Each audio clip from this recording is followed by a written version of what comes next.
भूतले श्रीमद्भक्तिवेदांत स्वामी नमने नमस्ते सरस्वती गौरवाणी प्रचारणे विशिष्टाश्रमवादी पार्षदे कारिणे जय श्री कृष्ण चैतन्य प्रभु नित्यानंद श्री अद्वैत गदाधर शिवसदि गौरभक्तवृंदा हरे कृष्णा कृष्णा कृष्णा हरे हरे हरे राम राम राम हरे हरे। तो मैं आज इस्कॉन का जो रियल कंसेप्ट है वो आपको बताने की कोशिश करूँगा। अध्यात्म गुरु प्रभुपाद जी ने इस्कॉन के भक्तों को जो अपना विचार दिया या जो भी इसमें जो रुचि लेगा उनको जो विचार दिया वो सीधा साधा बहुत सरल है। क्या कि 4 नियमों की पालना करना। कौन कौन से?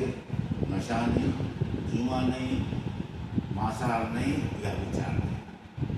और 16 अक्षरों का जो ये महामंत्र कहा गया है जिसके अंदर राम जी और कृष्ण भगवान का समावेश है। क्या? हरे कृष्णा कृष्णा कृष्णा हरे हरे, हरे राम राम राम हरे हरे। बस इनको फॉलो करना है। और जो भी हम खाएं, जो भी हम पिए, उसको हमको सबसे पहले भगवान को भोग लगाना है, भगवान को अर्पित करना है।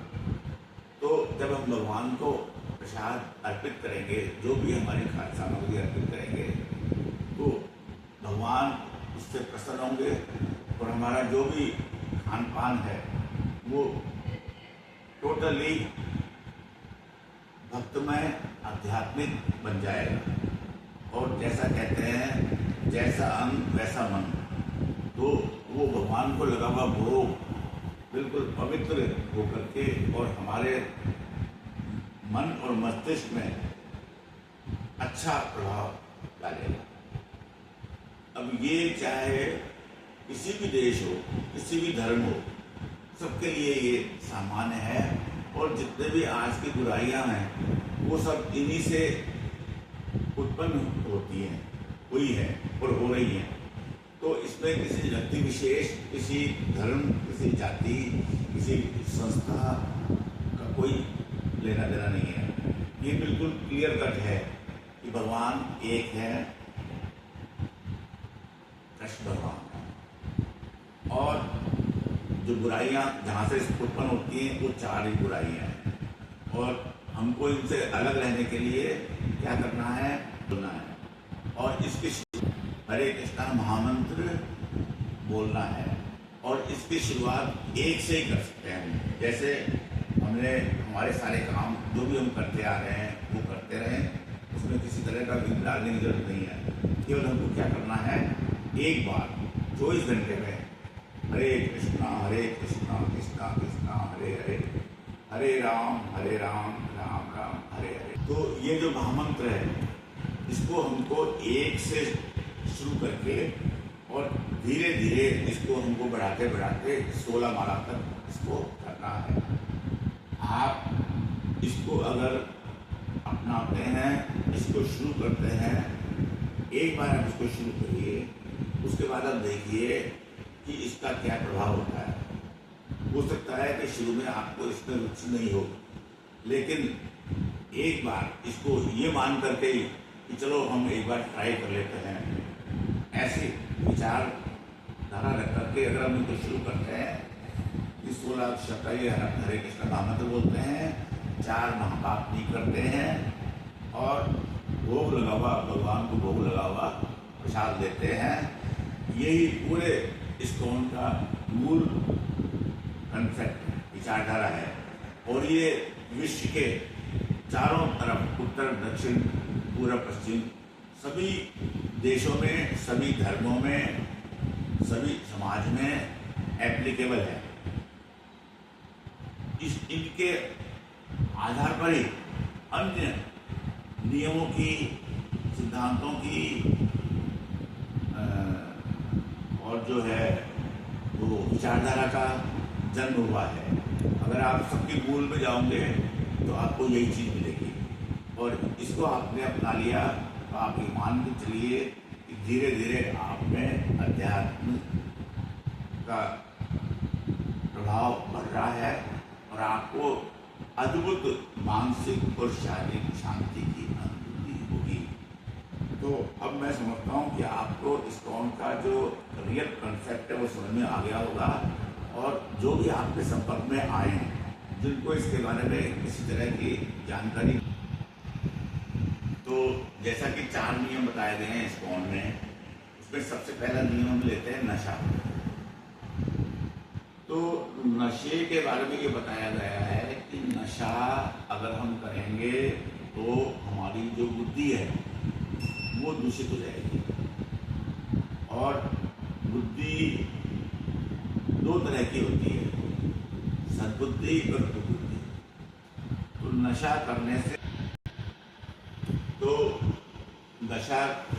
नशे का दुष्प्रभाव ये पड़ता है कि हमारे में जो भी बुद्धि होती है उस बुद्धि का धीरे धीरे क्षरण मतलब क्षय होना शुरू हो जाता है।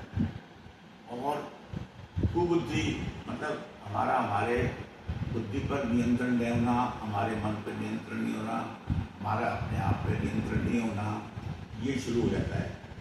और यहीं से पहली बुराई जन्म लेती है और धीरे धीरे बढ़ती है। आज आप समाज में देख रहे होंगे कि जितने भी अपराध हैं, चाहे किसी छोटे व्यक्ति से हुए हों, बच्चे से हों, चाहे किसी वृद्ध पुरुष से हुए हों, इनकी पृष्ठभूमि अगर आप जाओगे, मूल कारणों में जाओगे, तो आपको नशे का प्रभाव मिलेगा। जितने भी अपराधी हैं उनमें अपराध करने की जो भावना होती है, जो प्रवृत्ति होती है, उसकी शुरुआत नशे से होती है। तो इसलिए इस्कॉन के अंदर सबसे पहला जो नियम बताया गया है वो नशा बताया गया है। अच्छा, अगर आप नशा करते हैं तो आपको पता है क्या स्थिति है, हर तरह से आपको नुकसान होगा। और नशे के विपरीत contrary other and, on the other and, जिसमें कि गाय का दूध, गाय का काउ प्रोडक्ट, चाहे वो दूध हो, दही हो, छाछ हो, घी हो, मक्खन हो, उनमें से आप किसी भी चीज का सेवन करते हैं तो आपकी जो बुद्धि है उसका विकास होगा धीरे धीरे, और आपकी जो दुर्बलता है, चाहे वो शारीरिक हो चाहे मानसिक हो, धीरे धीरे वो दूर होगी। एक बार आप इसको प्रैक्टिकल के अंदर आजमा के देखें। अच्छा, हम शुरू से पढ़ते आए हैं, देखते आए हैं, सुनते आए हैं, कृष्ण भगवान माखन चोर थे। अच्छा, कृष्ण भगवान ने बचपन के अंदर माखन चोरा है, माखन चुरा के खाया है। ये जो लीला हमको कृष्ण भगवान ने दी है, ये हम लोग ये सुन रहे हैं, इसकी जो अवधारणा है, अगर इसकी अवधारणा में आप जाओगे तो जितने भी खाने की चीजें होती हैं, पौष्टिक चीजें, उनके अंदर सबसे सर्वश्रेष्ठ सर्वोत्तम क्वालिटी की जो चीज पाई गई है वो मक्खन होता है। गाय जो होती है, गाय अपना जो भी दूध देती है उससे जो एसेंस बनता है, मूल एसेंस, वो मक्खन होता है। तो कृष्ण भगवान ने ये लीला ये करके दिखाई है जिससे कि आने वाली पीढ़ी के जो बच्चे हैं वो भी चाहे चुरा कर खाएं लेकिन मक्खन खाएं। तो अच्छा, अब हम चलते हैं दूसरी बुराई, वो है जुआ। तो महाभारत के अंदर द्रौपदी का जो प्रकरण आता है जिसमें युधिष्ठिर महाराज ने द्रौपदी को दांव पे लगा दिया था, तो युधिष्ठिर महाराज को जब दुर्योधन ने जुआ खेलने के लिए आमंत्रित किया, चैलेंज दिया, तो युधिष्ठिर महाराज ने जुआ खेलते खेलते हारते हारते लास्ट के अंदर द्रौपदी को भी दाव में लगा दिया, जो कि पूरे महाभारत के अंदर, पूरे हमारे आध्यात्मिक के अंदर एक कलंक माना जाता है, क्योंकि युधिष्ठिर जी को द्रौपदी को दाव पे लगाने का कोई अधिकार नहीं था। हालांकि वो उनकी पत्नी थी। तो ये जो घटना घटी जिसने कि हमको शर्मसार कर दिया, इसकी उत्पत्ति इस वजह से हुई जुआ खेलने से।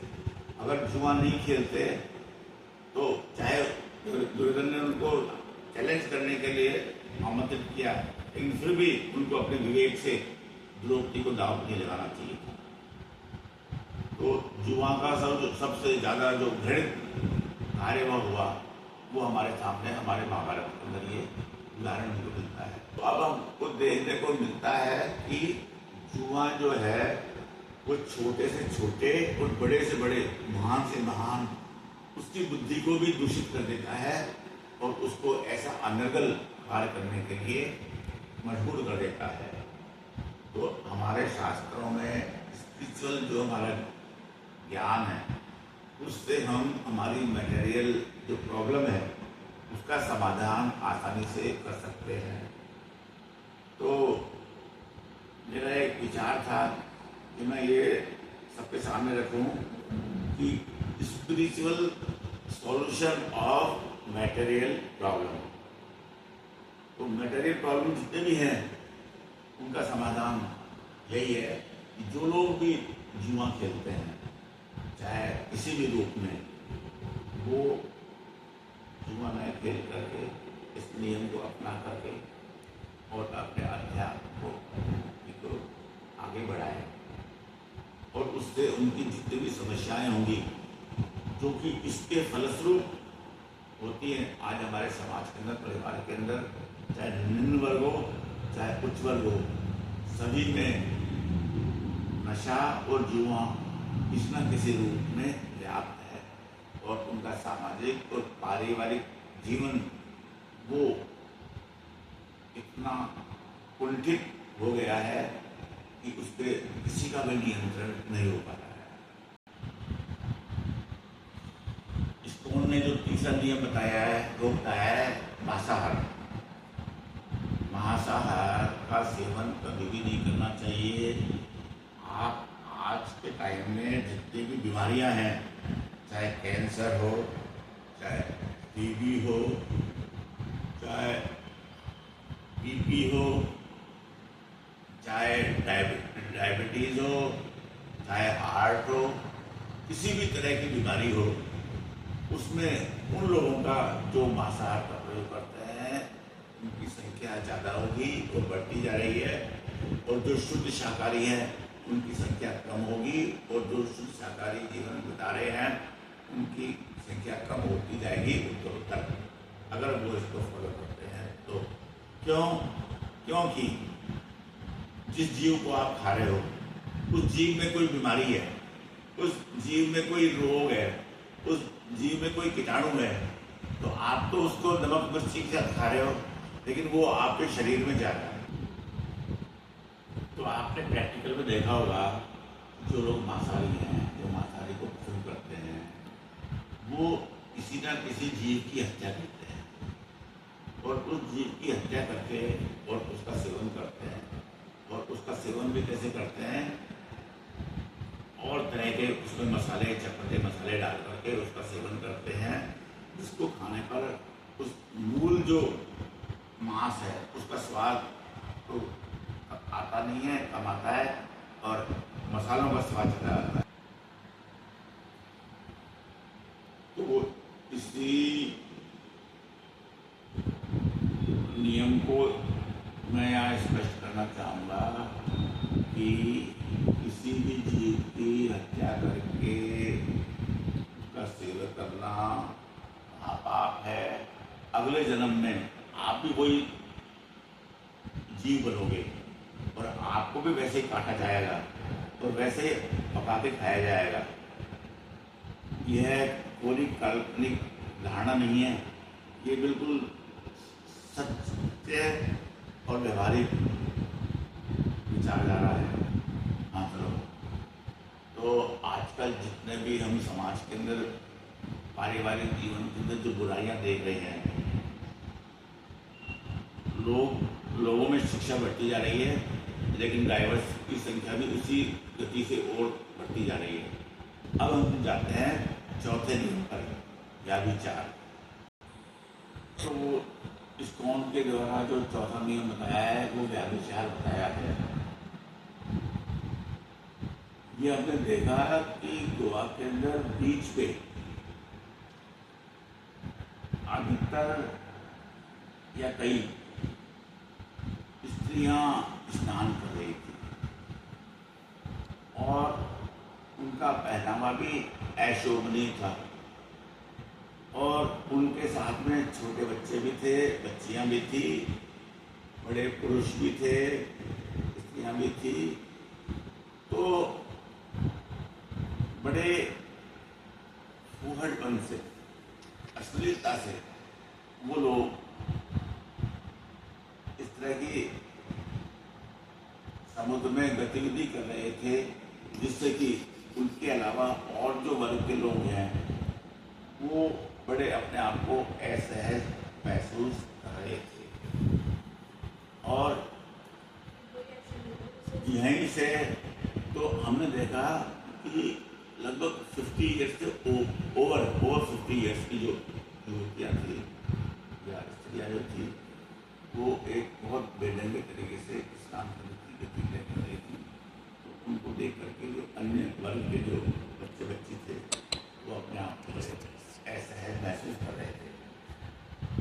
तो आज का जो हमारा पहनावा है वो पहनावा ऐसा है जो कि व्याभिचारिक गतिविधियों का क्रियाओं को पैदा करता है, बढ़ावा देता है, जबकि उसकी कोई ऐसी आवश्यकता नहीं है। आपने वीडियो में देखा होगा कि आपने मेरे वीडियो में देखा होगा कि गोवा के अंदर पोंडा में एक शांता दुर्गा मंदिर है। उस मंदिर के गेट के बाहर एक उन्होंने नियमों की नियमावली लिख रखी है कि ड्रेस कोड क्या अलाउ है, क्या अलाउ नहीं है। तो हम किसी भी स्थान पर जाएं जो कि आध्यात्मिक नहीं है, भगवान से संबंधित नहीं है, वहाँ आप किसी भी तरह के ड्रेस कोड में कर सकते हैं। तो मैंने इस वीडियो के माध्यम से आपको संक्षिप्त में इस्कॉन की विचारधारा समझाने की कोशिश की। अब नेक्स्ट वीडियो के अंदर आपको पहनावे से संबंधित हमारे प्राचीन शास्त्रों और अध्यात्म के हिसाब से हमारा पहनावा कैसा होना चाहिए और वो कितना प्रभावी और कितना अच्छा है, इसको कि पाश्चात्य देशों के लोग इस्कॉन को अपनाने वाले बहुत तेजी से बढ़ावा दे रहे हैं और उसका आनंद ले रहे हैं। इसका विवरण आपको हम बताएंगे। धन्यवाद। हरे कृष्णा कृष्णा कृष्णा हरे हरे, हरे राम राम राम हरे हरे।